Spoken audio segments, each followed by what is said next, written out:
jos ei käy. Niin, kun ilmoittaa. Niin. On se Holiday Lupillakin muuttunut nyt tosissa yhteydessä. Lähinnä se vaan just, että ei ollut usein siitä sitten, että jos sairastuu tai muuta, niin voi ilmoittaa sen. Ja me taas tiedetään, että silloin voidaan vuokrata. Mikä meillä on netti-ilmoituksen laita, kun se on vaan asioitu. Monikin kun mulle rupeaa myymään, niin sanoo, joo, ei siinä ole kuin 90 vasta niin kuorta. No paljon se on sit kun menee sen lomaan. No ei mene muuta. No varmasti menee, että jos symmät sinne lomaan, niin se koko vasta. No enpä niin tiedä. Mitäs tietää? Luulen, että ihan kun vaan sanoo, että viikko elokuussa, että mitä sais siitä. No se pitäisi olla, kun kello se pääsee niin kaikki tarkat kiinni, niin kun pystyy arvioimaan. On tuossa Katinkulankin yhden 14 alun puolipiseltä ostin 824 viikon, niin sain 4 tonnia. Se on ihan mukavia kauppoja. Mutta täällä on nyt just se, että näillähän on kaikista kovimmat pistearvot perkele syyskuun elokuu. Jos haluaa, mutta pisteitähän... Mistä sen saa sen pistetaulukon? Niin on se. Mutta eihän me sitä voida luvata, kun se on sit vasta joku pisteet. Joo, mutta minä laitan sen oletusarvon siihen katon, niin kun, jos joku luuloo niin Holiday Lupilla, mikä käyty esittelyssä ja sitten kahta muuta, jos siihen laittanut pisteet oletusarvon kysyn tarjota, niin silleen on laittanut.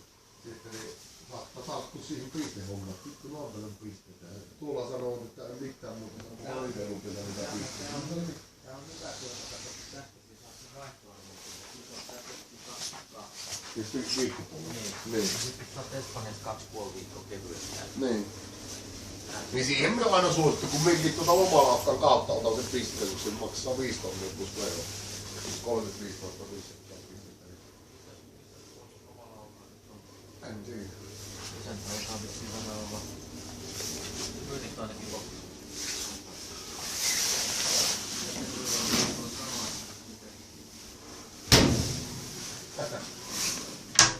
Siinä on se ykkönen, mikähän se on, niin sille kerran soitin syksyllä.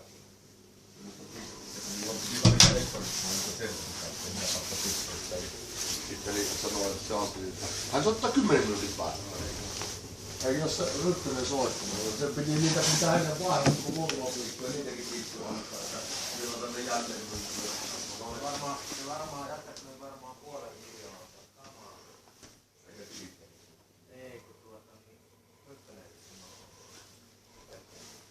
ykkönen rahat viikolla ne on. Alkanut jättää varmaan myymään ja ne myi. Se ykkönen on se, että on semmoinen provaali siinä vaan, mikä on varmaan sitä Maurikan